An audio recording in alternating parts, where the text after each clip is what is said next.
A las 3 de la tarde del 7 de diciembre de 1896, una bala española atravesó el cráneo de Antonio Maceo en un camino polvoriento cerca de La Habana.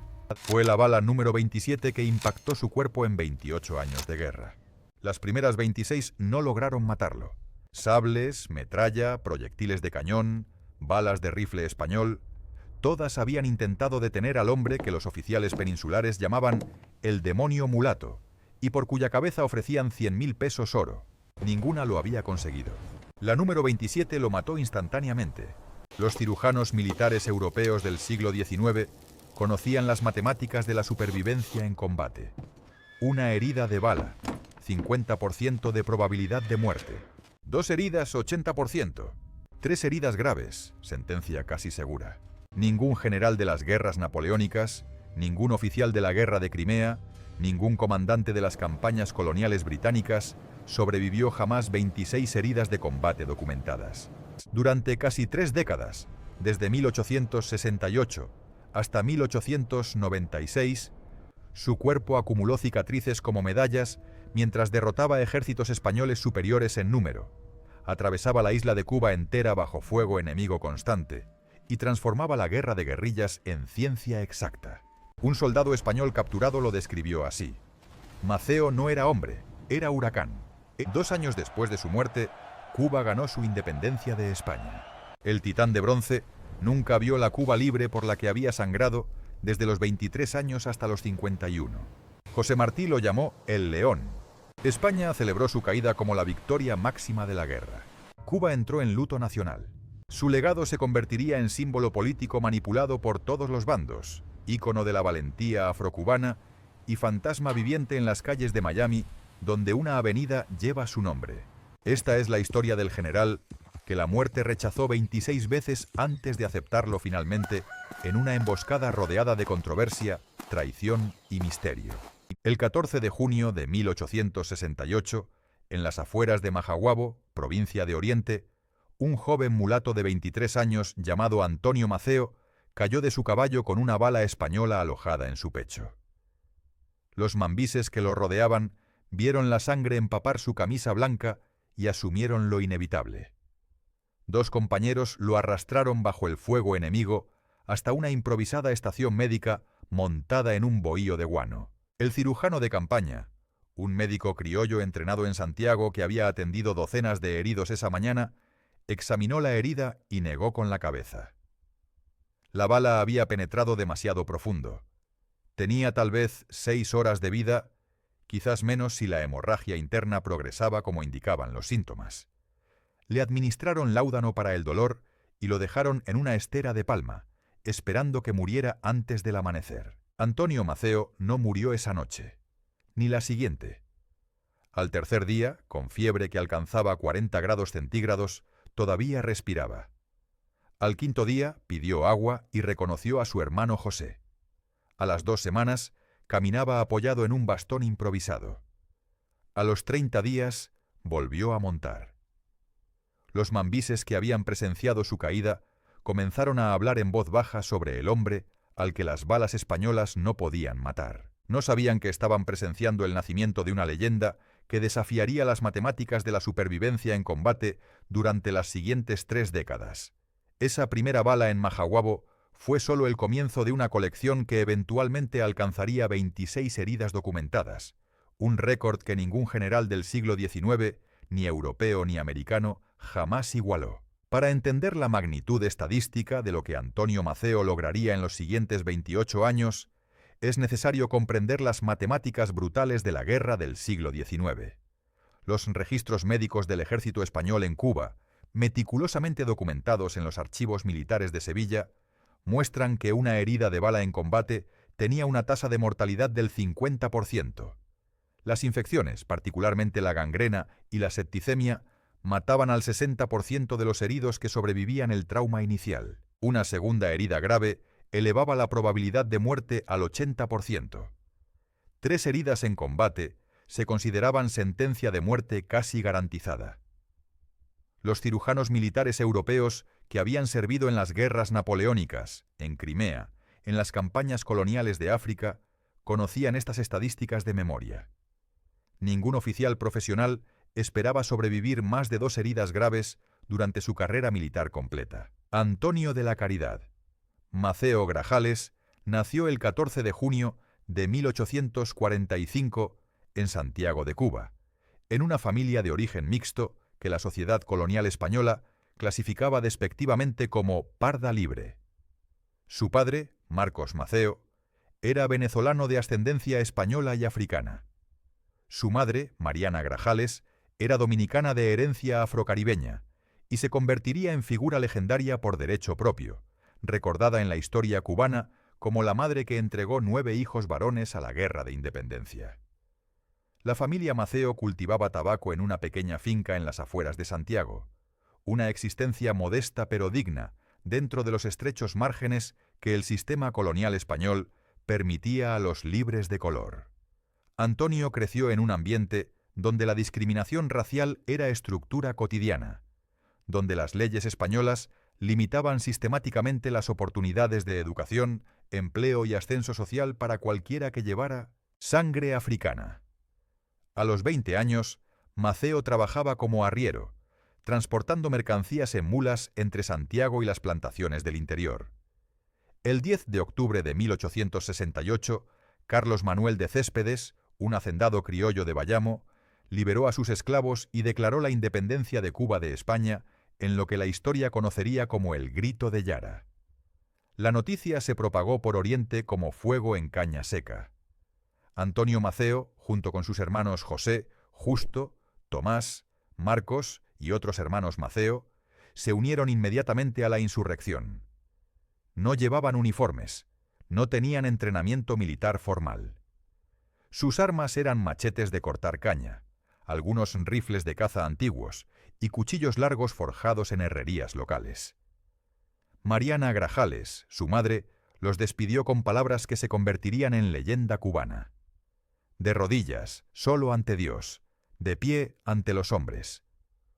Era una declaración de guerra no solo contra el dominio colonial español, sino contra todo el sistema de castas raciales que había definido la vida en Cuba durante 3 siglos.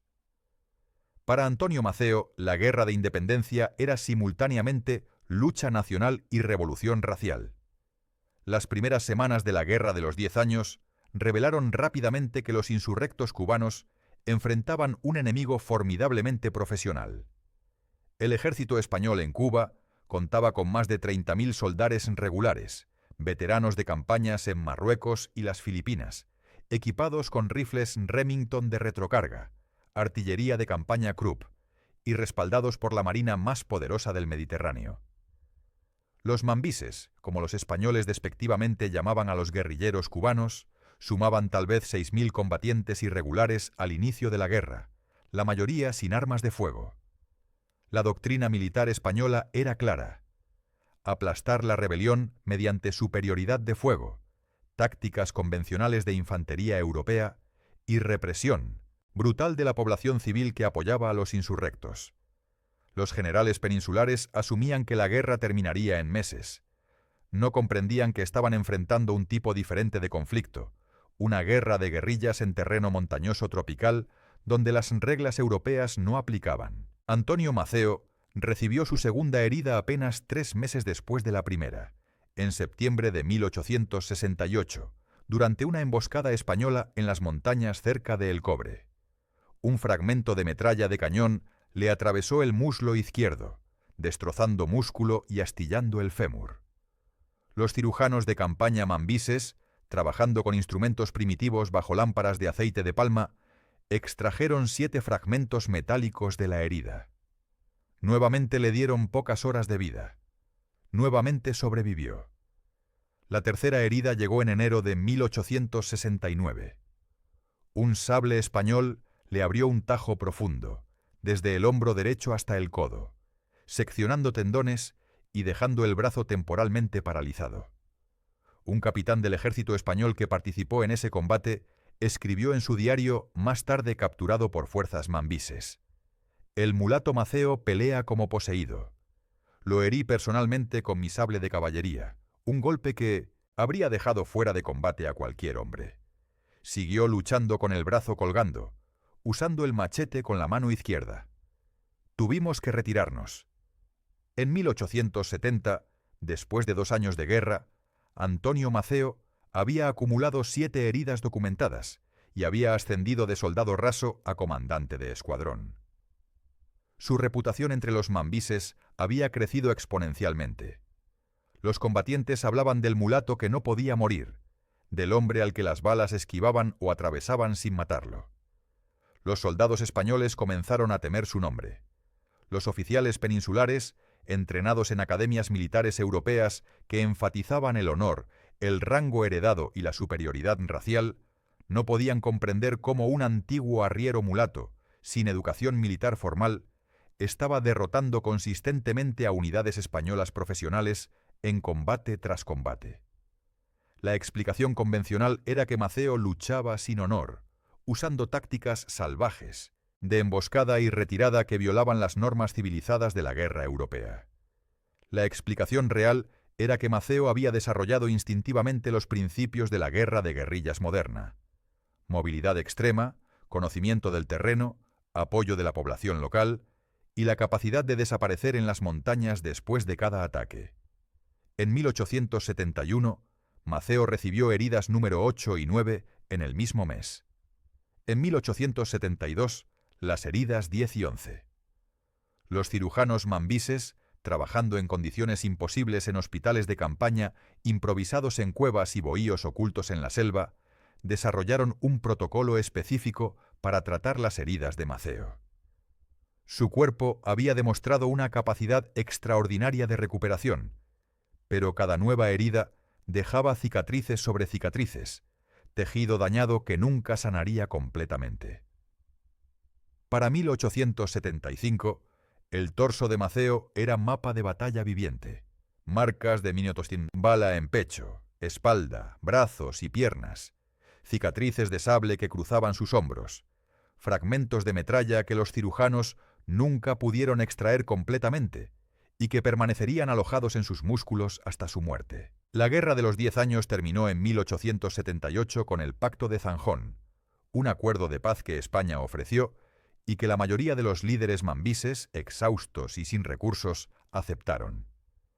Antonio Maceo se negó rotundamente. En la protesta de Baraguá, el 15 de marzo de 1878, Maceo se reunió con el general español Arsenio Martínez Campos, bajo bandera blanca, y rechazó formalmente los términos de paz. Sus palabras fueron registradas por testigos cubanos y españoles. No acepto la paz sin independencia absoluta de Cuba y la abolición total de la esclavitud. Para los españoles fue un acto de arrogancia suicida de un general derrotado.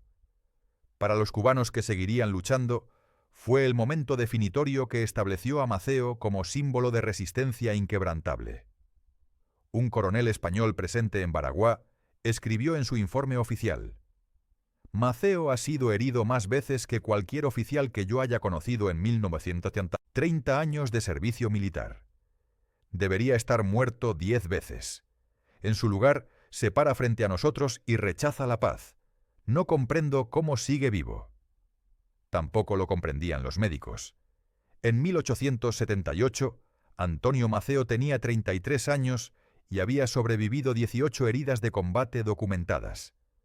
Las estadísticas médicas europeas sugerían que esto era imposible. Los tratados de cirugía militar publicados en París, Londres y Berlín durante el siglo XIX no contenían ningún caso comparable. Ningún general de las guerras napoleónicas había sobrevivido más de 5 heridas graves. El duque de Wellington, considerado uno de los comandantes más resistentes de su era, había sido herido 2 veces. El mariscal Ney, famoso por su valentía temeraria, había sobrevivido heridas antes de ser ejecutado. Los generales confederados y unionistas de la Guerra Civil Americana rara vez sobrevivían 3 heridas. Maceo estaba reescribiendo las reglas biológicas de la supervivencia en combate. La explicación no era sobrenatural. Era una combinación brutal de genética favorable, suerte estadística extraordinaria, y el hecho de que las balas españolas, milagrosamente, habían evitado consistentemente sus órganos vitales. Ninguna bala había atravesado su corazón, pulmones o cerebro hasta la final en Punta Brava. Los fragmentos de metralla habían destrozado músculos y astillado huesos, pero no habían seccionado arterias principales. Los sablazos habían cortado tendones, pero no habían causado hemorragias masivas. Y crucialmente, Maceo había desarrollado una resistencia excepcional a las infecciones que mataban a la mayoría de los heridos en el siglo XIX. Los cirujanos que lo trataron especularon que su sistema inmunológico, fortalecido por años de exposición a enfermedades tropicales durante su juventud en el campo cubano, combatía infecciones que habrían matado a soldados europeos con constituciones más débiles. Pero para los mambises que luchaban a su lado y para los soldados españoles que lo enfrentaban, la explicación médica era irrelevante. Antonio Maceo se había convertido en mito viviente, el titán de bronce, el león, el general invencible al que la muerte rechazaba. Y la guerra aún no había terminado. Mientras el mundo avanza, historias extraordinarias se pierden para siempre. Pulsa suscribir ahora y conviértete en guardián de la historia. Sus sacrificios lo cambiaron todo. No dejes que sus nombres se borren. Únete a miles de personas que honran a las almas valientes que la historia olvidó. Nuevos episodios cada semana. En 1883, el doctor Henri Durand, cirujano jefe del Hospital Militar Val-de-Grâce en París, publicó un tratado exhaustivo sobre traumatología de combate que se convertiría en texto estándar en todas las academias militares europeas. El documento, titulado Estadísticas de mortalidad en heridas de guerra, compilaba datos de 5 décadas de conflictos: las guerras napoleónicas, la guerra de Crimea, las campañas coloniales francesas en Argelia, la guerra franco-prusiana. Los números eran brutalmente consistentes. Una herida de bala en el torso o las extremidades tenía 52% de probabilidad de causar muerte, ya fuera por trauma inmediato o por infección posterior. 2 heridas graves elevaban la mortalidad a 83%. 3 heridas en campañas separadas representaban 90% de probabilidad de muerte. El doctor Durand concluyó su estudio con una afirmación categórica: ningún soldado profesional debe esperar sobrevivir más de 2 heridas significativas durante su carrera militar completa. Antonio Maceo, en ese mismo año de 1883, llevaba 20 heridas documentadas. Estaba estadísticamente más allá de la muerte, un imposible matemático caminante. Los registros médicos del Ejército Libertador cubano, preservados fragmentariamente en archivos de Santiago y Miami, documentan cada herida con fecha, ubicación anatómica y tipo de proyectil o arma. Herida 1. Bala de rifle. Remington, pecho superior derecho, Majaguabo, junio de 1868. Herida 2. Metralla de cañón, muslo izquierdo, El Cobre, septiembre de 1868. Herida 3. Sable de caballería, hombro a codo derecho, enero de 1869. Herida. Bala de rifle, abdomen lateral, marzo de 1869. La lista continúa con precisión clínica hasta la herida 26, cada entrada un evento que debería haber sido fatal según todas las estadísticas médicas disponibles en el siglo XIX. Para comprender la magnitud de esta anomalía estadística, es necesario examinar los casos comparables en la historia militar europea del mismo período. El mariscal Michel Ney, llamado el valiente de los valientes por Napoleón Bonaparte, fue considerado el oficial más temerario de las guerras napoleónicas. Ney lideró cargas de caballería en Austerlitz, Jena, Borodino y Waterloo, combatiendo en primera línea durante 2 décadas. Sobrevivió heridas graves antes de ser ejecutado por traición en 1815. El general James Longstreet, veterano de la Guerra México-estadounidense y la Guerra Civil Americana, fue herido gravemente 2 veces y considerado excepcionalmente resistente por los estándares militares de su época. El general británico Charles Gordon, que luchó en Crimea, China y Sudán, famoso por su aparente invulnerabilidad en combate, nunca fue herido gravemente hasta su muerte en Jartum, en 1885. Ninguno de estos generales, ningún comandante militar documentado del siglo XIX en Europa o América, acumuló más de 5 heridas de combate y sobrevivió. Los oficiales españoles destinados a Cuba desarrollaron una fascinación mórbida con el fenómeno Maceo. Los informes militares españoles enviados a Madrid entre 1880 y 1895 contienen docenas de referencias al mulato invulnerable o al demonio que no muere. Un coronel del regimiento de infantería de Saboya escribió en su diario de campaña en 1880 «Hemos enfrentado a Maceo 3 veces este mes. En 2 ocasiones, soldados bajo mi mando reportan haberle disparado directamente a distancia cercana. En ambas ocasiones, Maceo continuó luchando. Comenzamos a creer que los mambises han hecho un pacto con fuerzas oscuras». Otro oficial español, capturado brevemente por fuerzas cubanas en 1886 y luego liberado en intercambio de prisioneros, describió su encuentro con Maceo en términos casi sobrenaturales. «Vi las cicatrices en su cuerpo cuando se quitó la camisa para lavarse. No era piel humana, era mapa de guerra. Conté 16 marcas visibles de bala y sable solo en su torso. Este hombre no debería estar vivo, mucho menos comandando ejércitos». La explicación médica de la supervivencia de Maceo reside en una combinación extraordinaria de factores anatómicos, inmunológicos y, francamente, suerte estadística pura. Primero, la trayectoria de las balas. Los registros médicos mambises indican que de las 26 heridas, ninguna atravesó directamente órganos vitales inmediatamente letales hasta la herida final en Punta Brava. Las balas que impactaron su torso pasaron entre costillas sin perforar pulmones o corazón, o atravesaron tejido muscular periférico. Las que alcanzaron sus extremidades destruyeron músculos y astillaron huesos, pero evitaron arterias femorales y braquiales cuya ruptura habría causado desangramiento en minutos. Esta precisión en evitar zonas letales a través de 26 heridas separadas desafía la probabilidad. Es equivalente a lanzar una moneda 26 veces y obtener cara cada vez, con una probabilidad de aproximadamente 1 en 67 millones. Segundo factor: resistencia a infecciones. En el siglo XIX, antes del descubrimiento de los antibióticos, las infecciones posttraumáticas mataban más soldados que las propias heridas. La gangrena, causada por bacterias anaerobias Clostridium, proliferaba en heridas de guerra donde el tejido necrótico proporcionaba ambiente ideal. La septicemia, infección bacteriana sistémica en el torrente sanguíneo, tenía mortalidad cercana al 100%.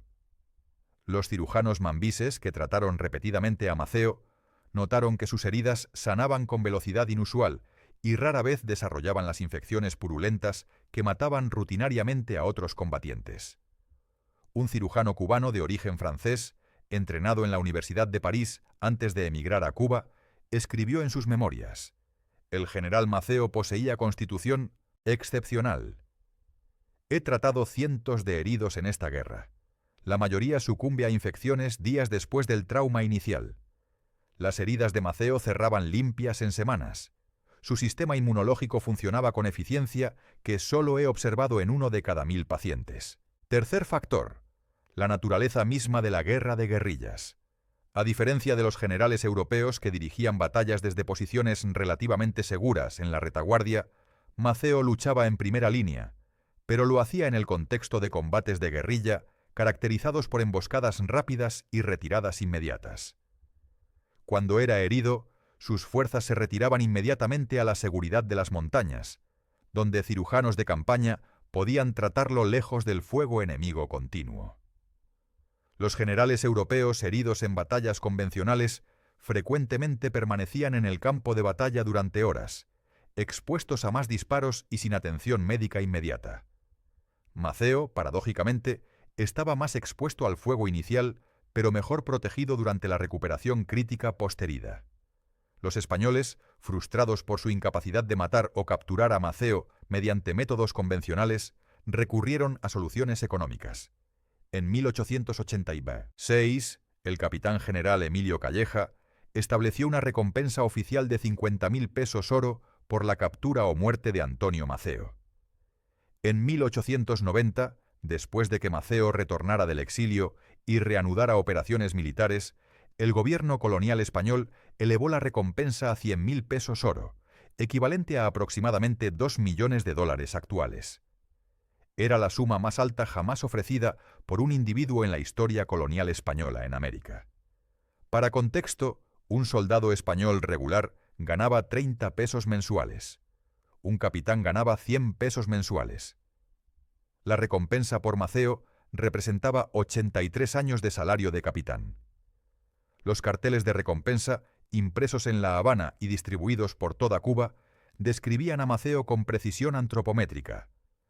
Mulato, 1,85 m de estatura, constitución atlética, múltiples cicatrices visibles en torso y extremidades, habla español con acento oriental cubano. La Simons recompensa no funcionó. Los intentos de asesinato fallaron repetidamente. Un espía español infiltrado en las filas mambises intentó envenenar la comida de Maceo en 1887. Maceo sobrevivió con vómitos severos durante 3 días. Un francotirador español, veterano de campañas en Marruecos y considerado el mejor tirador del ejército colonial, recibió órdenes específicas de eliminar a Maceo en 1888. Disparó 2 veces desde 200 metros. Impactó a Maceo en el hombro izquierdo, pero el general sobrevivió y el francotirador fue posteriormente muerto por guardaespaldas mambises. Cada intento fallido alimentaba la leyenda de invulnerabilidad. Para 1890, Antonio Maceo tenía 45 años y había acumulado 24 heridas documentadas. Médicamente, su cuerpo era ruina funcional. Los fragmentos de metralla que los cirujanos nunca pudieron extraer permanecían alojados en sus músculos, causando dolor crónico. Las heridas de sable habían seccionado tendones que nunca sanaron completamente, limitando el rango de movimiento de su brazo derecho. Las múltiples fracturas de hueso mal curadas dejaron sus piernas levemente asimétricas, causándole cojera leve que ocultaba mediante montura cuidadosa de caballo. Sufría dolores constantes que trataba con láudano cuando el suministro estaba disponible, y con pura voluntad cuando no lo estaba. Los cirujanos que lo examinaron después de la Guerra Pequeña, de 1879 a 1880, estimaron que su esperanza de vida, dadas las lesiones acumuladas, era de tal vez 10 años más. Vivió 16 años más. Y en 1930, esos 16 años, acumularía 2 heridas adicionales. Comandaría las campañas militares más audaces de la Guerra de Independencia cubana y consolidaría su reputación como el general más difícil de matar en la historia militar del siglo XIX. Los soldados españoles que lo enfrentaban desarrollaron supersticiones elaboradas. Algunos creían que usar amuletos religiosos específicos los protegería si enfrentaban a Maceo. Otros evitaban voluntariamente patrullas en regiones donde se reportaba su presencia. Un teniente español escribió en carta a su familia en Andalucía en 1892: «Prefiero enfrentar 100 mambises ordinarios que encontrarme con Maceo. No es que sea mejor soldado que nosotros en técnica, es que la muerte misma parece rechazarlo. Combatir contra un hombre así destruye la moral». Era psicología de guerra, en su forma más pura. El mito de invulnerabilidad de Maceo multiplicaba su efectividad táctica más allá de cualquier ventaja material que sus fuerzas poseyeran. La pregunta que obsesionaba a médicos militares españoles y mambises por igual era simple: ¿cuándo fallaría la suerte extraordinaria de Maceo? Las leyes de probabilidad sugerían que cada nueva herida aumentaba la probabilidad de que la siguiente fuera fatal. Los actuarios, trabajando para compañías de seguros europeas, utilizando tablas de mortalidad similares a las del Dr. Durand, habrían calculado que después de 20 heridas, la probabilidad de muerte en la 21ª se aproximaba a certeza virtual. Maceo sobrevivió la 21ª, y la 22ª, y la 23ª, 24ª, 25ª y 26ª, hasta que en un camino polvoriento cerca de La Habana, el 7 de diciembre de 1896, las matemáticas finalmente se cobraron su deuda. La bala número 27 atravesó su cráneo y lo mató instantáneamente. Ni siquiera Antonio Maceo, el titán de 1900 Bronce, el hombre que había reescrito las reglas de supervivencia en combate, pudo sobrevivir una bala en el cerebro. A las 6 de la mañana del 30 de junio de 1895, el general español Arsenio Martínez Campos despertó en su cuartel general en Bayamo con la certeza de que la guerra en Oriente terminaría antes del anochecer. Sobre su mesa de campaña descansaban mapas detallados del Valle de Peralejo, marcados con posiciones de artillería y rutas de avance de infantería. 1000 soldados regulares españoles, veteranos de campañas en Filipinas y Marruecos, estaban desplegándose en formación de combate a 20 kilómetros al norte. Llevaban 16 cañones Krupp de 75 milímetros, 8 ametralladoras Maxim y rifles Mauser de repetición que podían disparar 5 cartuchos sin recargar. La inteligencia española reportaba que Antonio Maceo comandaba aproximadamente 1500 mambises irregulares en las colinas cercanas a Peralejo, armados principalmente con machetes, rifles obsoletos capturados en combates anteriores y munición limitada. Según todos los cálculos tácticos convencionales, la disparidad de fuerzas garantizaba victoria española decisiva. Martínez Campos ordenó café y esperó los reportes de triunfo. Lo que Martínez Campos no comprendía, lo que ningún general entrenado en academias militares europeas del siglo XIX podía comprender, era que estaba enviando sus tropas a enfrentar un tipo completamente diferente de guerra.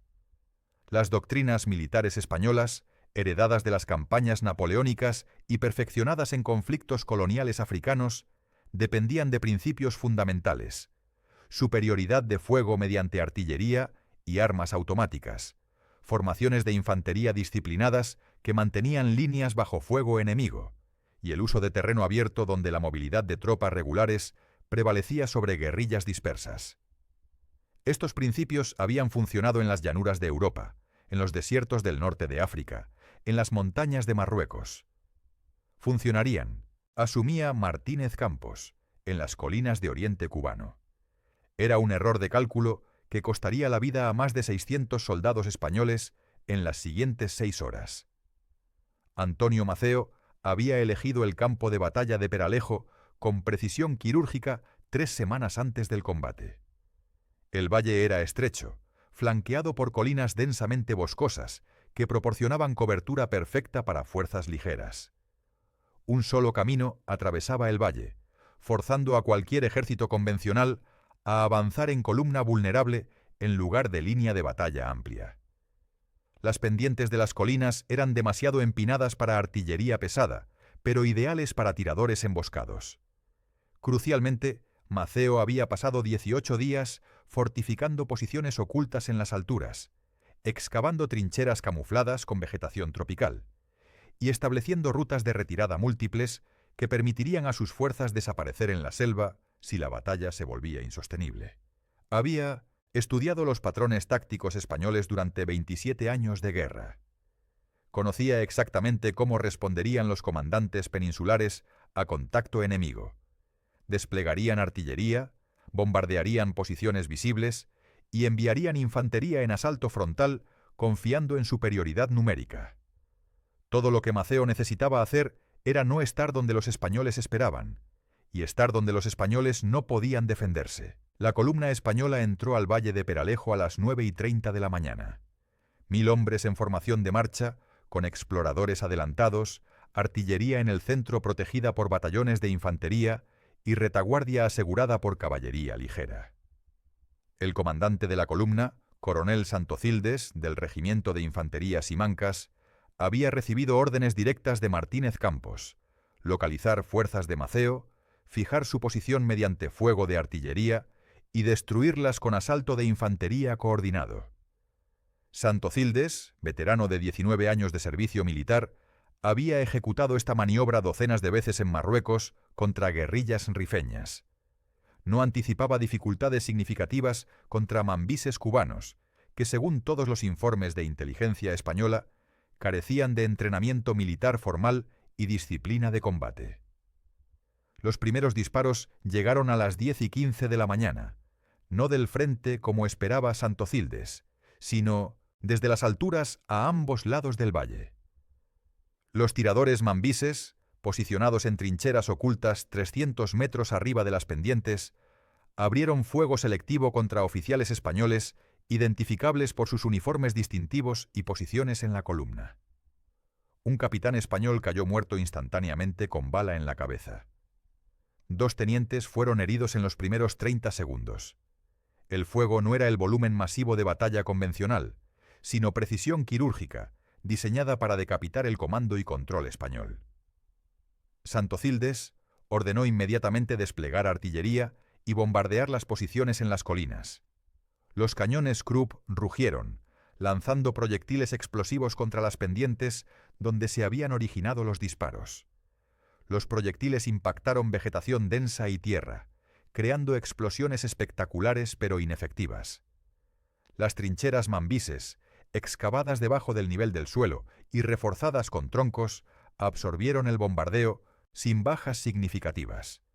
Durante los siguientes 45 minutos, Santocildes ejecutó el manual táctico español exactamente como lo había aprendido. Bombardeo de artillería sostenido para suprimir fuego enemigo, seguido por asalto de infantería en las colinas para desalojar a los defensores.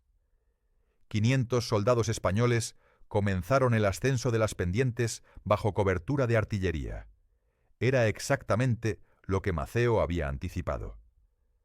Los mambises permitieron que los españoles subieran hasta mitad de camino, exhaustos por la pendiente empinada bajo sol tropical brutal, cargando rifles Mauser de kilogramos y mochilas de 20 kilogramos. Entonces los tiradores ocultos abrieron fuego desde ángulos múltiples que los españoles no habían identificado. Y simultáneamente, grupos de choque mambises armados con machetes emergieron de la vegetación y atacaron los flancos de la columna en ascenso.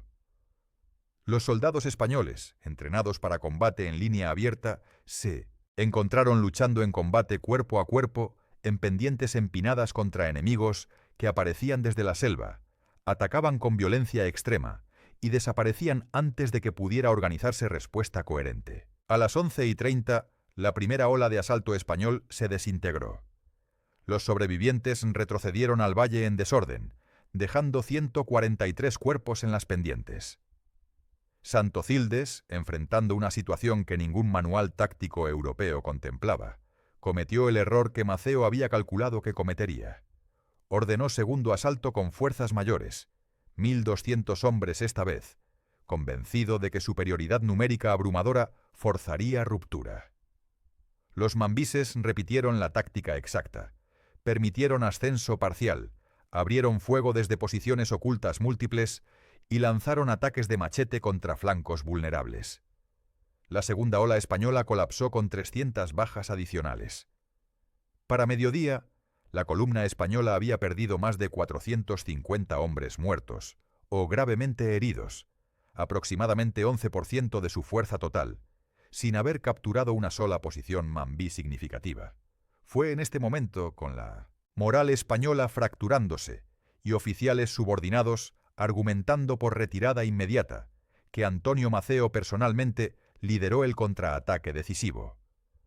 900 mambises, mantenidos en reserva durante las primeras 3 horas de combate, descendieron de las colinas en 3 columnas coordinadas que atacaron simultáneamente el frente, el flanco izquierdo y la retaguardia de la posición española en el valle. No era asalto caótico de guerrilleros sin disciplina, sino maniobra táctica precisamente ejecutada, diseñada para envolver y destruir la formación española antes de que pudiera reorganizarse para defensa efectiva. Los soldados españoles, ya desmoralizados por las bajas masivas del asalto fallido, enfrentaron ahora ataque desde 3 direcciones por enemigo que se suponía estaba defendiendo posiciones en las colinas. La formación española se fragmentó. Batallones completos rompieron y huyeron hacia Bayamo. La artillería, imposible de reposicionar rápidamente bajo fuego directo, fue abandonada. Las ametralladoras Maxim, efectivas en defensa de posiciones fijas pero inútiles en combate móvil en terreno quebrado, fueron capturadas intactas. La batalla de Peralejo terminó a las 3:40 de la tarde, cuando los últimos elementos españoles organizados se retiraron del valle en desorden completo.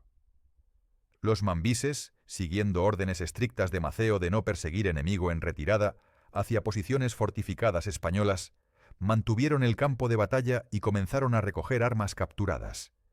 El botín era extraordinario: 16 cañones Krupp con munición completa, 8 ametralladoras Maxim, 1200 rifles Mauser y 120.000 cartuchos. Era suficiente equipo militar para armar 3 batallones mambises adicionales con armamento moderno equivalente al del ejército español. Las bajas mambises fueron sorprendentemente ligeras: 47 muertos, 120 heridos. Las bajas españolas fueron catastróficas: 618 muertos confirmados, más de 1000 heridos y 280 capturados. Era una proporción de bajas de aproximadamente 13-1, virtualmente inaudita en combates del siglo XIX, donde ambos bandos generalmente sufrían pérdidas comparables. Cuando el reporte llegó a Martínez Campos en Bayamo esa noche, el general rechazó inicialmente creerlo. Una derrota táctica limitada era aceptable, esperada incluso en guerra de guerrillas. La aniquilación de 1000 soldados regulares por 1500 irregulares violaba todos los principios de guerra convencional que Martínez Campos había estudiado durante 40 años de carrera militar. Envió oficiales de Estado Mayor a verificar. Los reportes confirmados eran peores que los iniciales. La columna Santocildes había dejado de existir como unidad de combate efectiva. Los sobrevivientes estaban desmoralizados. Muchos habían abandonado sus armas durante la retirada, y varios batallones se negaban a volver a entrar en combate sin refuerzos masivos. Martínez Campos, enfrentando la mayor derrota táctica española en Cuba desde el inicio de la guerra, envió telegrama cifrado a Madrid esa misma noche, solicitando 20.000 tropas adicionales y su reemplazo como capitán. General. Escribió en su diario personal: Maceo no pelea como soldado, pelea como huracán. No sé cómo derrotar algo así. La batalla de Peralejo transformó instantáneamente la guerra de independencia cubana de insurrección provincial en conflicto nacional existencial para España. Las noticias de la victoria mambí se propagaron por Cuba en días, por América Latina en semanas, y alcanzaron periódicos europeos y estadounidenses en un mes. Los estrategas militares en París, Londres y Washington estudiaron los reportes tácticos con fascinación.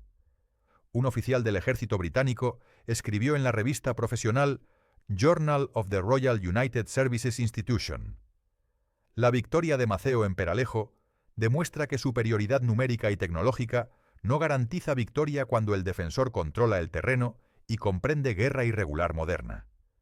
Los españoles perdieron porque insistieron en aplicar doctrina europea en ambiente donde esa doctrina no funciona.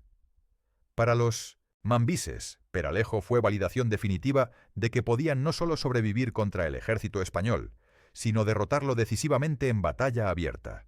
Para Antonio Maceo, fue confirmación de que 27 años de experiencia en guerra de guerrillas habían producido conocimiento táctico que ninguna academia militar europea podía enseñar.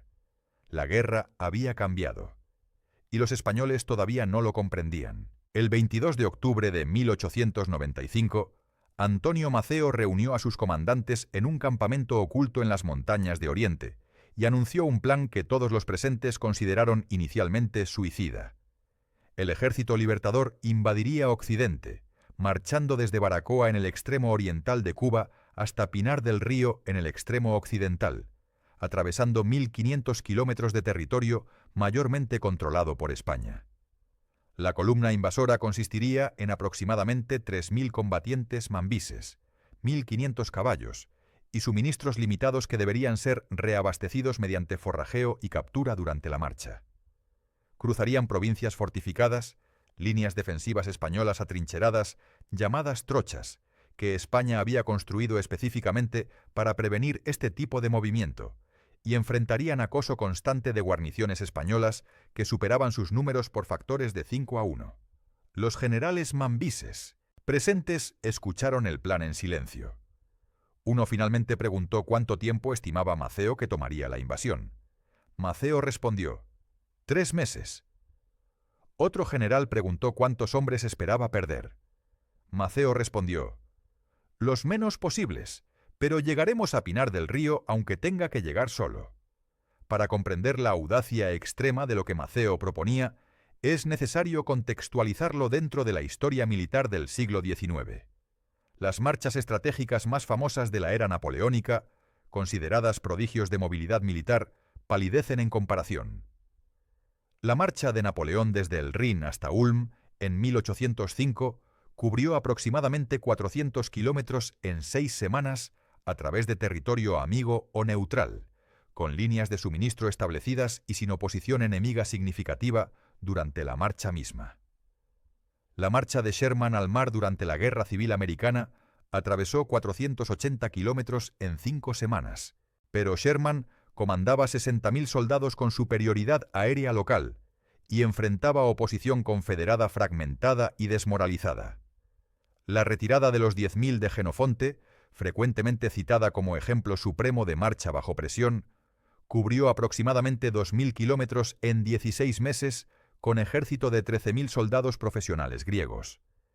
Maceo proponía marchar 1.500 kilómetros en 3 meses, con 3.000 guerrilleros, sin líneas de suministro, a través de territorio enemigo fortificado, bajo fuego constante.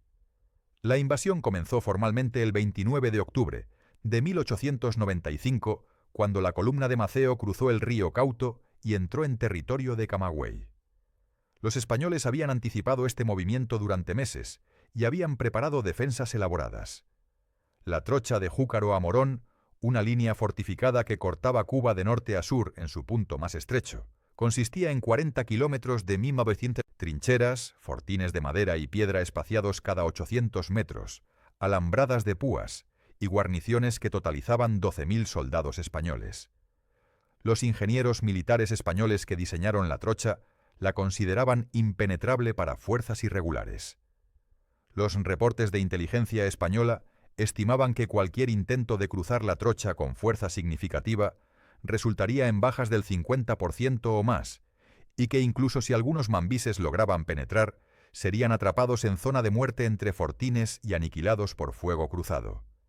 El comandante español de la trocha, coronel Jiménez, tenía órdenes explícitas: detener a Maceo a cualquier costo. Maceo cruzó la trocha de Júcaro a Morón en la noche del 26 de noviembre, no atacándola frontalmente como los españoles esperaban, sino mediante infiltración táctica en múltiples puntos simultáneos.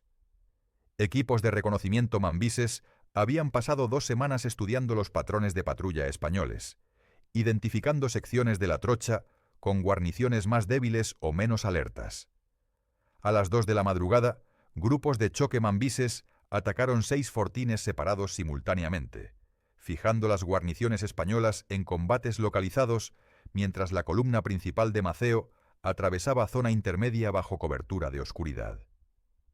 Para cuando los comandantes españoles comprendieron que los ataques a los fortines eran diversiones y la penetración real estaba ocurriendo en otra parte, Maceo y 3.000 mambises ya habían cruzado la trocha y estaban marchando hacia occidente a velocidad forzada.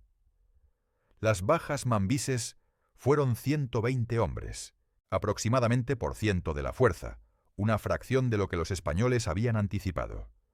Coronel Jiménez envió telegrama a La Habana informando que Maceo había penetrado las defensas y solicitando refuerzos inmediatos para perseguirlo.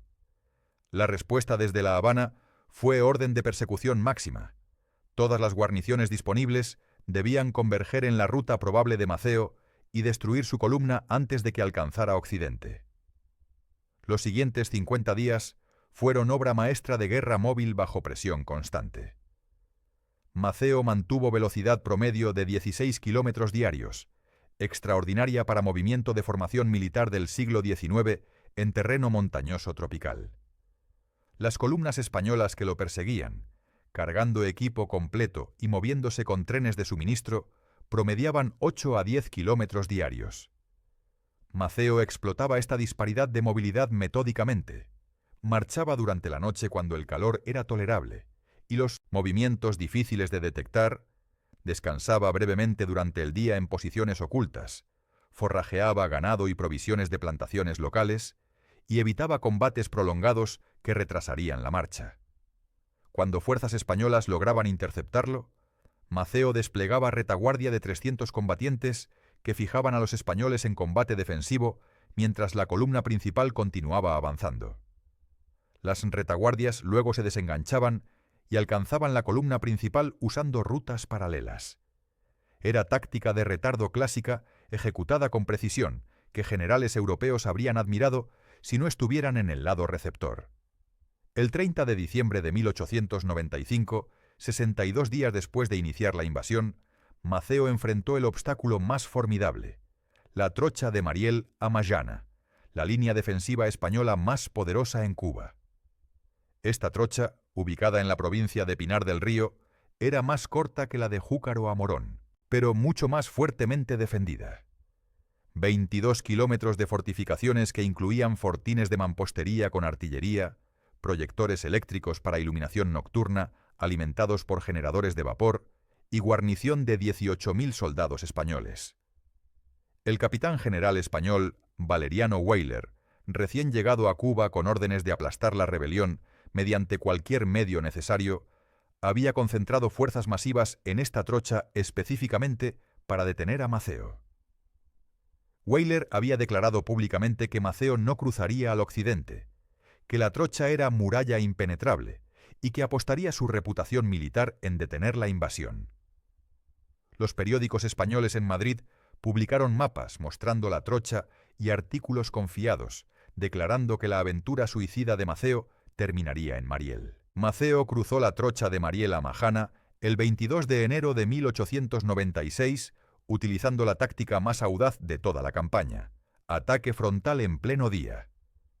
Era precisamente lo opuesto de lo que los españoles anticipaban después de la infiltración nocturna en Júcaro a Morón.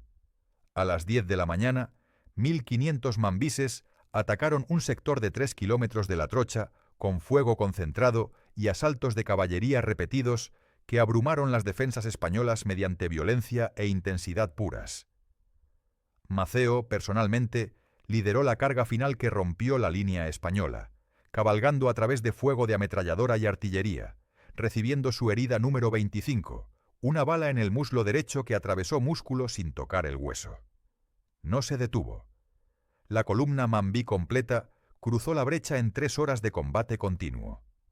Cuando los refuerzos españoles llegaron para sellar la penetración, Maceo ya estaba a 10 kilómetros al oeste, marchando hacia Pinar del Río. Las bajas mambises fueron 340 hombres.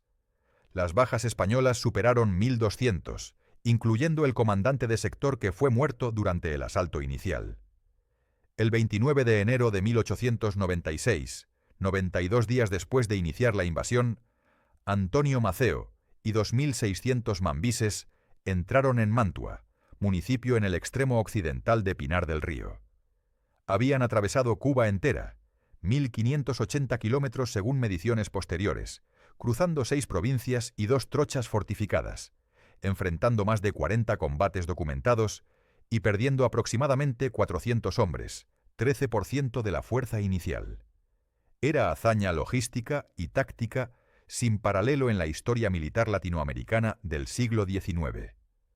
Los mambises que completaron la marcha estaban exhaustos, muchos heridos, sus uniformes reducidos a harapos, pero habían logrado lo imposible. La noticia llegó a La Habana por telégrafo el mismo día. Weyler, enfrentando la humillación pública de su fracaso en detener la invasión, ordenó censura inmediata de todos los reportes periodísticos sobre Maceo en periódicos coloniales cubanos. La censura no funcionó. Las noticias de la invasión se propagaron por Cuba clandestinamente, por América Latina mediante periódicos en México y Colombia, y alcanzaron Europa y Estados Unidos en febrero. Los analistas militares en París y Londres estudiaron la campaña con fascinación. Un coronel francés escribió en Revue Militaire Générale: «La marcha de Maceo a través de Cuba demuestra que un comandante inferior en números pero superior en movilidad y conocimiento del terreno puede derrotar estratégicamente a enemigo más poderoso mediante movimiento operacional audaz». Los españoles tenían todos los recursos materiales para detener esta invasión. Fracasaron porque Maceo comprendía guerra moderna mejor que generales, entrenados en academias europeas obsoletas. Para Cuba, la invasión transformó la guerra de conflicto regional concentrado en Oriente a guerra nacional que englobaba toda la isla. Para España fue desastre psicológico que erosionó fatalmente la confianza en victoria militar. Para Antonio Maceo fue la validación suprema de 28 años de experiencia en guerra de guerrillas. Había cabalgado 1.500 kilómetros bajo fuego enemigo constante. Había cruzado líneas fortificadas que ingenieros militares europeos consideraban impenetrables, y había demostrado que la guerra en Cuba no se ganaría mediante superioridad numérica española, sino mediante voluntad cubana inquebrantable. Los 92 días de la invasión habían cambiado todo, y España, finalmente, comenzaba a comprender que no podía ganar esta guerra. A las 2:30 de la tarde del 7 de diciembre de 1896, Antonio Maceo salió de su campamento temporal en San Pedro con una escolta de 28 hombres. Su destino era una reunión con el general José Miró Argenter en una finca abandonada cerca del poblado de Punta Brava, aproximadamente 15 kilómetros al oeste de La Habana. La ruta era camino rural polvoriento, que serpenteaba entre plantaciones de caña y parches de bosque bajo, terreno que Maceo normalmente habría evitado por ser demasiado expuesto y vulnerable a emboscadas españolas. Pero la reunión era urgente. Miró Argenter tenía información sobre movimientos de tropas españolas que requería coordinación inmediata. Maceo había hecho este tipo de viajes cientos de veces durante 28 años de guerra. No anticipaba problemas significativos. Su ayudante, Francisco Gómez Toro, hijo del general Máximo Gómez, cabalgaba a su lado. La escolta incluía a algunos de los combatientes más experimentados del Ejército Libertador, veteranos de Peralejo y la invasión de Occidente. Era fuerza pequeña pero competente para movimiento rápido en territorio parcialmente controlado por mambises. Lo que Maceo no sabía, lo que no podía saber, era que una columna española de 200 soldados del Regimiento de Infantería de Tarragona había establecido posición emboscada en un recodo del camino cerca de la finca El Cacahual, exactamente en la ruta que Maceo tomaría. El comandante de la columna española, coronel Pedro Cirujeda, había recibido información de inteligencia específica 24 horas antes. Maceo se movería por ese camino en esa fecha aproximadamente a esa hora. La precisión de la información era inquietante. Los movimientos de Maceo eran típicamente impredecibles, cambiando rutas y horarios constantemente para evitar exactamente este tipo de situación. Pero alguien había sabido. Alguien había informado a los españoles con suficiente antelación para que Cirujeda posicionara 200 hombres con ametralladoras Maxim en cobertura perfecta a ambos lados del camino. La pregunta que obsesionaría a historiadores cubanos durante décadas era simple y terrible. ¿Quién traicionó a Maceo? La emboscada se activó a las 3:05 de la tarde, cuando la escolta de Maceo entró en la zona de muerte. Los primeros disparos llegaron desde ambos flancos simultáneamente, fuego concentrado de ametralladoras y rifles que cortó la formación mambí en segundos. 3 hombres cayeron muertos instantáneamente. Otros 5 fueron heridos en los primeros 30 segundos. Maceo, con instintos desarrollados en casi 3 décadas de combate, espoleó su caballo hacia cobertura lateral y gritó órdenes para dispersión inmediata. Francisco Gómez Toro, cabalgando directamente detrás de Maceo, recibió múltiples impactos y cayó de su montura mortalmente herido. La escolta mambí, sorprendida pero no paralizada, comenzó a devolver fuego y buscar posiciones defensivas. Pero la disparidad numérica era catastrófica. 28 mambises contra 200 españoles en posiciones preparadas. No era combate, era ejecución. Durante los siguientes 12 minutos, la escolta de Maceo peleó con la desesperación de hombres que saben que están muriendo. Grupos pequeños de mambises intentaron flanquear las posiciones españolas. Fueron cortados por fuego cruzado y aniquilados. Otros mantuvieron fuego de cobertura para permitir que Maceo escapara, sabiendo que su propia supervivencia era improbable. Maceo mismo, herido levemente en el brazo izquierdo por fragmento de bala en los primeros momentos del combate, intentó organizar retirada ordenada mientras devolvía fuego con su revólver. Fue en este momento, aproximadamente 3:17 de la tarde, según reconstrucciones posteriores, basadas en testimonios de sobrevivientes españoles y mambises, que Antonio Maceo recibió la herida número 27.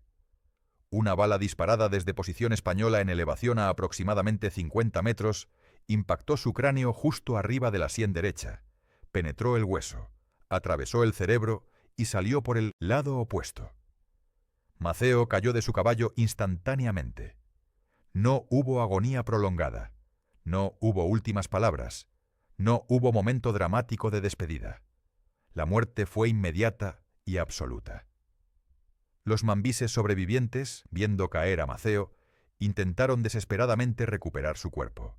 Era principio sagrado del Ejército Libertador que los comandantes caídos no se dejaban en manos españolas. Hombres murieron intentando alcanzar el cuerpo de Maceo bajo fuego concentrado español. El coronel Cirujeda, comprendiendo inmediatamente la importancia de lo que había ocurrido, ordenó avance español para asegurar el cuerpo. Los últimos mambises supervivientes, superados completamente en número y sin esperanza de recuperar a Maceo, se retiraron en desorden hacia las posiciones mambises más cercanas. De los 28 hombres que habían salido de San Pedro con Maceo, 18 estaban muertos, incluyendo Francisco Gómez Toro. 7 estaban heridos. Solo 3 escaparon ilesos.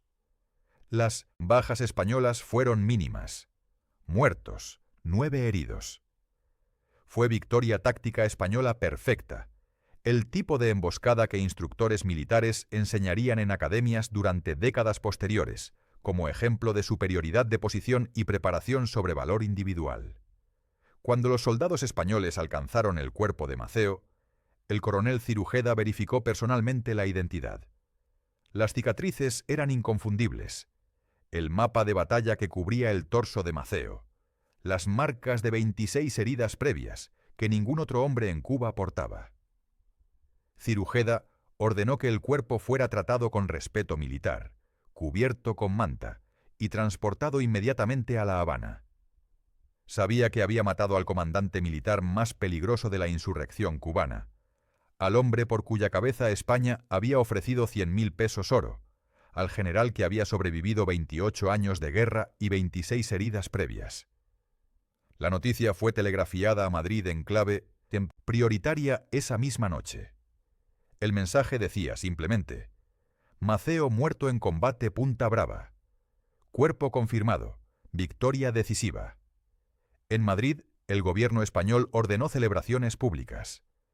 Los periódicos peninsulares publicaron ediciones especiales declarando que la guerra en Cuba efectivamente había terminado con la eliminación del líder militar más competente de la rebelión. Pero en Cuba, entre los mambises y la población que apoyaba la independencia, la muerte de Maceo generó no celebración española, sino furia y sospecha profunda. La precisión de la emboscada era demasiado perfecta.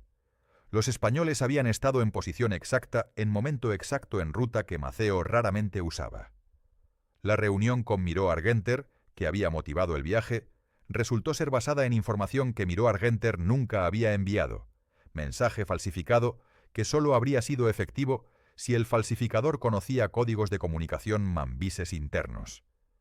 Los interrogatorios de prisioneros españoles capturados días después revelaron que la columna de Cirujeda había estado en posición emboscada durante 14 horas antes de que Maceo apareciera, sugiriendo que tenían conocimiento preciso no solo de la ruta sino del horario.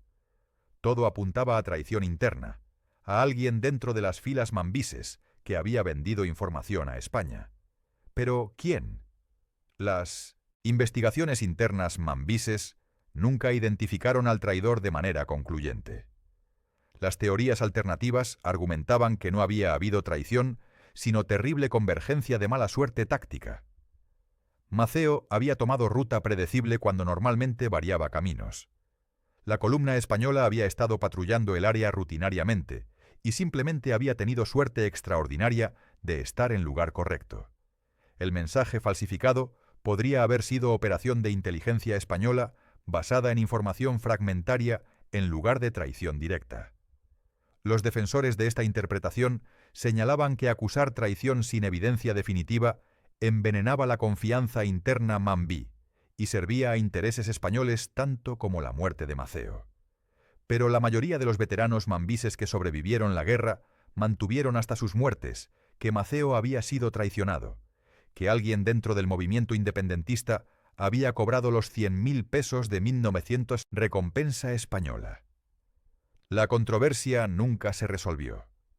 Los archivos españoles capturados después de la guerra no contenían documentación definitiva de pago de recompensa o identificación de informante.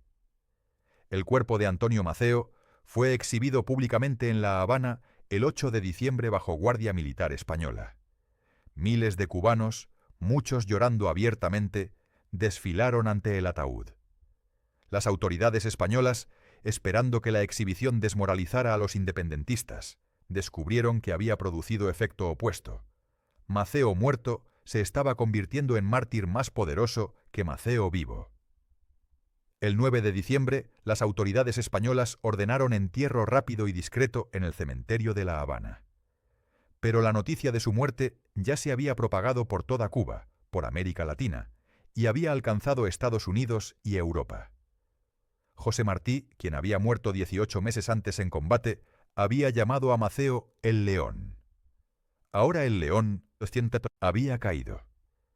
Pero la guerra que había peleado durante 28 años continuaría sin él. La muerte de Maceo en Punta Brava eliminó al comandante táctico más competente del Ejército Libertador, pero no destruyó el movimiento independentista como España había esperado. De hecho, su muerte galvanizó la resistencia cubana de manera que su vida, por heroica que fuera, nunca había logrado completamente. Se convirtió en símbolo perfecto del sacrificio cubano. El general mulato que había peleado desde los 23 hasta los 51 años, que había sobrevivido 26 heridas, que había derrotado ejércitos españoles superiores en Peralejo, que había cabalgado 1.500 kilómetros a través de Cuba bajo fuego enemigo, y que finalmente había caído no en batalla gloriosa de su elección, sino en emboscada posiblemente facilitada por traición. Era narrativa trágica perfecta, que capturaba toda la amargura y heroísmo de la lucha independentista cubana. 2 años después de su muerte, España perdería Cuba. Antonio Maceo nunca vio la Cuba libre, por la que había sangrado durante 28 años. La bala número 27, la única que logró matarlo, le había robado el único premio que realmente importaba: presenciar la independencia de su país. El 20 de mayo de 1902, exactamente 5 años, 5 meses y 13 días después de la muerte de Antonio Maceo en Punta Brava, la bandera española fue arriada por última vez en La Habana y la bandera cubana fue izada sobre el Palacio Presidencial. Cuba era oficialmente independiente. Las celebraciones en las calles de La Habana duraron 3 días. Veteranos mambises, muchos con cicatrices de guerra visibles, marcharon en desfiles multitudinarios. Políticos pronunciaron discursos emotivos sobre sacrificio y libertad. Los periódicos publicaron ediciones especiales con retratos de héroes independentistas. Entre esos retratos, reproducido miles de veces en periódicos, carteles y monumentos improvisados, estaba la imagen de Antonio Maceo, el titán de bronce, el general que había peleado 28 años por este momento exacto y que había muerto sin verlo. La ironía era brutal y perfecta. El comandante militar más competente de la Guerra de Independencia, hombre que había sobrevivido 26 heridas en combate, no vivió para presenciar la victoria por la cual había sangrado desde los 23 hasta los 51 años. Pero la Cuba independiente que emergió en 1902 no era exactamente la Cuba por la cual Maceo había luchado. La enmienda Platt, impuesta por Estados Unidos como condición para retirar sus tropas de ocupación, otorgaba a Washington derecho de intervenir militarmente en asuntos cubanos y de establecer bases navales en territorio cubano. La discriminación racial que Maceo había combatido explícitamente durante toda su carrera militar persistía en formas modificadas. Los afrocubanos seguían marginados económicamente, excluidos de muchas posiciones gubernamentales y sociales, y enfrentaban barreras sistemáticas a movilidad social. Los veteranos mambises negros y mulatos que habían peleado la guerra descubrieron que la Cuba independiente replicaba muchas de las jerarquías raciales de la Cuba colonial. Un veterano afrocubano escribió amargamente en 1900: Peleamos por Cuba libre, ganamos Cuba libre para los blancos, Maceo murió por nada. Era exageración nacida de frustración, pero capturaba tensión real que definiría la política cubana durante décadas. La figura de Antonio Maceo fue inmediatamente manipulada por todos los bandos políticos de la Cuba post-independencia. Los conservadores blancos, que habían apoyado la independencia pero temían revolución racial, lo presentaban como héroe patriótico que había subordinado identidad racial a identidad nacional cubana. Los radicales afrocubanos lo reclamaban como símbolo de revolución racial incompleta, el líder que habría forzado transformación social profunda si hubiera sobrevivido. Los moderados lo celebraban como ejemplo de unidad nacional, el mulato que había comandado soldados blancos y negros sin discriminación. El gobierno cubano erigió estatuas de Maceo en plazas públicas, nombró calles y escuelas en su honor, y lo incorporó al panteón oficial de héroes nacionales junto a José Martí y Máximo Gómez. Pero cada facción política interpretaba su legado de manera diferente, proyectando sus propias agendas en el símbolo mudo que Maceo muerto se había convertido. En 1912, 16 años después de su muerte, la manipulación política del legado de Maceo alcanzó punto crítico durante la masacre de los independientes de color. Un movimiento político afrocubano, frustrado por discriminación persistente y exclusión política, formó partido independiente demandando representación proporcional y reforma agraria. El gobierno cubano, dominado por élites blancas, declaró el partido ilegal y desató represión militar brutal. Miles de afrocubanos fueron asesinados por el ejército cubano en lo que historiadores posteriormente llamarían genocidio racial. Durante la masacre, tanto el gobierno como los rebeldes invocaron el nombre de Maceo. El gobierno argumentaba que Maceo habría rechazado organización política basada en identidad racial. Los rebeldes argumentaban que Maceo habría liderado su causa. Ambos lados probablemente estaban equivocados. Maceo había muerto sin dejar escritos políticos extensos, sin declarar posición definitiva sobre estructura racial de Cuba post-independencia. Se había convertido en pantalla en blanco sobre la cual cada facción proyectaba fantasías. La complejidad del legado de Maceo se intensificó aún más durante la dictadura de Fulgencio Batista, desde 1952 hasta 1959. Batista, el mismo mulato de origen humilde, invocaba constantemente a Maceo como precedente histórico de liderazgo afrocubano. Erigió monumentos adicionales, declaró días feriados conmemorativos y utilizó la figura de Maceo en propaganda gubernamental diseñada para legitimar su régimen ante población afrocubana. Era cooptación política descarada del símbolo de Maceo para propósitos que probablemente Maceo habría detestado. Cuando Fidel Castro derrocó a Batista en 1959, el nuevo gobierno revolucionario inmediatamente reclamó a Maceo como precursor ideológico de la revolución socialista. Los historiadores oficiales cubanos reinterpretaron las batallas de Maceo como lucha de clases, su rechazo del Pacto de Zanjón como negativa a compromiso burgués y su muerte en Punta Brava como martirio revolucionario. Cada régimen político en Cuba, independientemente de ideología, había encontrado manera de reclamar a Maceo como ancestro legitimador. Fuera de Cuba, en el exilio cubano en Miami, que comenzó masivamente después de 1959, el legado de Maceo tomó dimensión diferente. Los exiliados cubanos anticastristas, muchos ideológicamente opuestos al gobierno revolucionario en La Habana, mantuvieron veneración por Maceo como héroe nacional despolitizado, símbolo de Cuba libre de dominación extranjera, ya sea española, estadounidense o soviética. En 1970 la ciudad de Miami nombró una avenida principal Avenida Antonio Maceo, que atraviesa el corazón de la comunidad cubana en el exilio. Es uno de los pocos símbolos históricos cubanos que prácticamente todos los exiliados cubanos, independientemente de afiliación política, respetan universalmente. Para los cubanos de Miami, Maceo representa la Cuba que pudo haber sido, independiente, libre de dictaduras y verdaderamente soberana. Es irónico que el general que nunca vivió para ver Cuba independiente se haya convertido en símbolo de nostalgia por Cuba, perdida en comunidad, que vive a 1500 kilómetros de la isla. La pregunta que permanece, 130 años después de su muerte, es ¿qué habría hecho Antonio Maceo si hubiera sobrevivido para ver Cuba independiente? ¿Habría aceptado las limitaciones de la enmienda Platt como compromiso necesario? ¿Habría liderado movimiento por reforma racial profunda, arriesgando nueva guerra civil?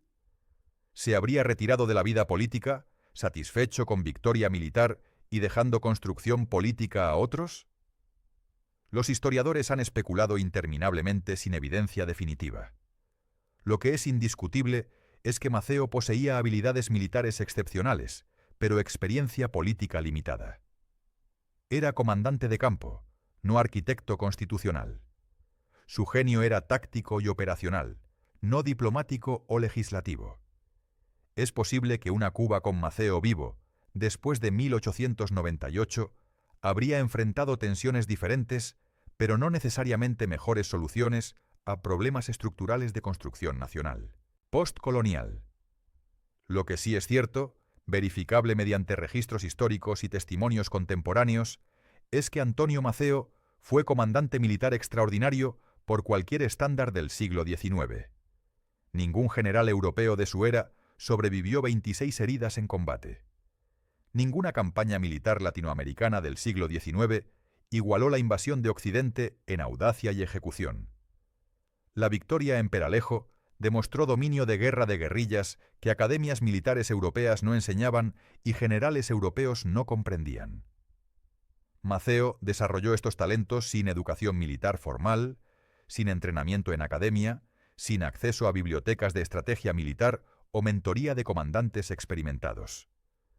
Lo aprendió en campo de batalla durante 28 años de combate casi continuo, acumulando conocimiento táctico mediante experiencia directa que ningún libro de texto podría enseñar. En era donde doctrina militar estaba dominada por teorías europeas sobre batalla convencional, Maceo demostró que guerra irregular inteligentemente ejecutada podía derrotar fuerzas convencionales superiores repetidamente. El soldado español que, capturado brevemente por fuerzas mambises, describió a Maceo como no hombre sino huracán, había capturado algo esencial sobre el impacto psicológico que Maceo tenía en sus enemigos. No era simplemente que ganaba batallas, aunque las ganaba consistentemente. Era que su supervivencia aparentemente sobrenatural, su capacidad de absorber heridas que matarían a otros hombres y continuar luchando, creaba aura de invencibilidad que multiplicaba su efectividad militar más allá de cualquier ventaja táctica concreta. Los soldados españoles temían enfrentarlo no solo porque era comandante competente, sino porque desafiaba sus comprensiones básicas sobre mortalidad y vulnerabilidad humana. Era guerra psicológica en su forma más pura y efectiva. Cuando finalmente murió en Punta Brava, algunos soldados españoles reportaron sentimiento de alivio mezclado con incredulidad. El demonio mulato era mortal después de todo, pero la mortalidad de Maceo, confirmada finalmente por bala en su cerebro, no eliminó su impacto en historia cubana. En muchos sentidos, su muerte 2 años antes de la independencia lo inmortalizó de manera que sobrevivir no habría logrado. Los héroes que mueren antes de victoria se convierten en símbolos perfectos, no contaminados por compromisos políticos posteriores o desilusiones de construcción nacional. Maceo nunca tuvo que negociar con estadounidenses, nunca tuvo que aceptar enmienda Platt, nunca tuvo que enfrentar discriminación racial persistente en Cuba independiente, nunca tuvo que decepcionar a nadie. Permaneció eternamente congelado en momento de gloria máxima. El titán de bronce cabalgando 1500 kilómetros a través de Cuba bajo fuego enemigo. El león derrotando ejércitos españoles contra probabilidades imposibles. El general con 26 cicatrices que la muerte rechazaba. Es legado poderoso, aunque complejo y perpetuamente disputado. Antonio Maceo peleó 28 años por Cuba libre. Murió sin verla. Pero 130 años después de Punta Brava, su nombre permanece vivo en calles de La Habana y Miami, en estatuas y monumentos, en memoria colectiva de pueblo que finalmente ganó la libertad que él nunca presenció. La bala 27 lo mató, pero no pudo borrar lo que había logrado ni silenciar el eco histórico del huracán que fue.